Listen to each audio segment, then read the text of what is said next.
Well, thank you for coming. Today was our first full day on scene, and in fact, several of our investigators are still at work this evening. This morning, we held an organizational meeting and established parties to the investigation. Those parties are the United States Coast Guard, the Houston Pilots Association, the Board of Pilot Commissioners, and the flag states for both the vessels, Liberia and Denmark, as well as the two owner-operators. We've also identified investigative groups for this investigation.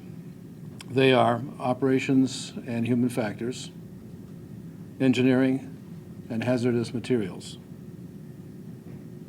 Also today I had the opportunity to get aboard the Conte Peridot, and during that visit, along with the team, we inspected damage to the vessel, began downloading the data recorders, and did a preliminary investigation of the engineering spaces.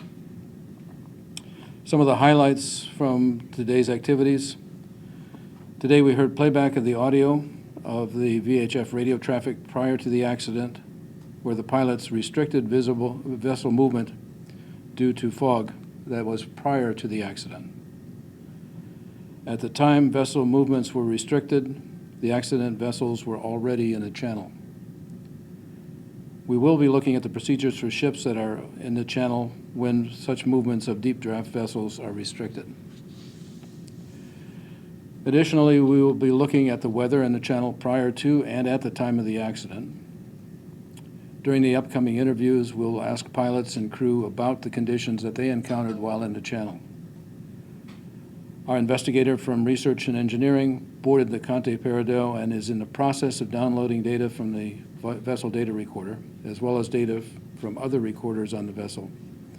That data includes audio on the bridge, vessel movement information, heading, propulsion and steering, as well as other parameters. Our hazardous material group started record collection on the emergency response. The engineering group did a preliminary examination of the engines. Our operations group did an initial review of the vessel traffic ports and waterways safety system data, that's the PAWS data, and from it we learned the movement of the vessels leading up to the collision. The speed of the vessels at the time of the collision was approximately 8 knots, that the pilots of the two vessels were talking with each other in the seconds prior to the collision. All of this information will be reviewed in its entirety. Starting tomorrow, we'll interview crew members from the Conte, 4 that were on a bridge and 2 that were on the bow at the time of the collision. Crew members from the tanker Clara Maersk will be scheduled in the near future. Also, while on scene, we will document the vessels and the damage, gather records, and conduct further interviews as needed. While on scene, investigation will continue for a few more days. However, this will be our last on-scene media briefing. Additional updates on our investigation will come from our headquarters in Washington, D.C., and the NTSB's Office of Public Affairs can be reached at 202-314-6100. In approximately a year, the board will complete our investigation analysis, determine the probable cause, and issue recommendations intended to prevent accidents like this from occurring in the future. So with that, I'll take a few questions. What are the next steps in terms of securing the chemical and actually removing the ship that's still there? So what is the status of the other ship? Yes. Basically. That's still a response on the behalf of the Coast Guard.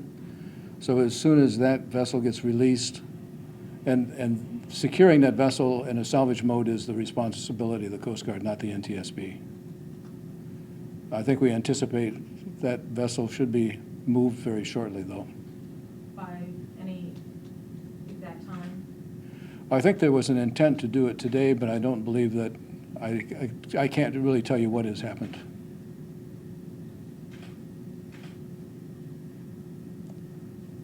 Anything else?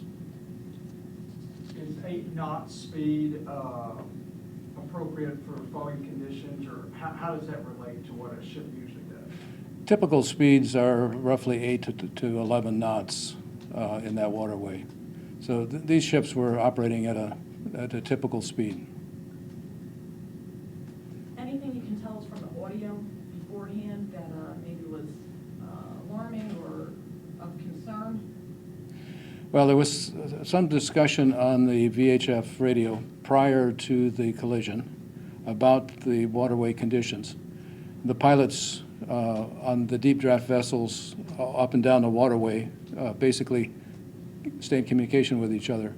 So they're the ones who kind of decided that the conditions were getting foggy to the point where they didn't want to allow additional vessels in over the bar at the the sea buoy.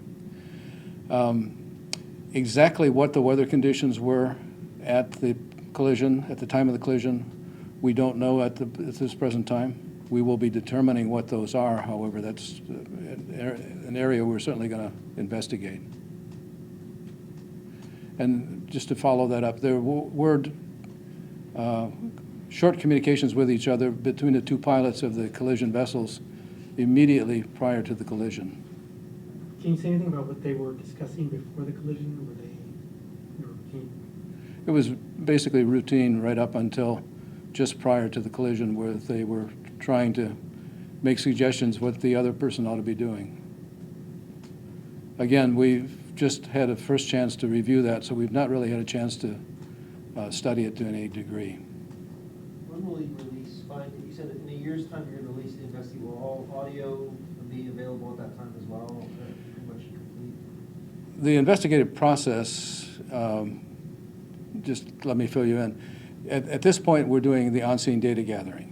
We will continue data gathering once we get back to Washington, D.C.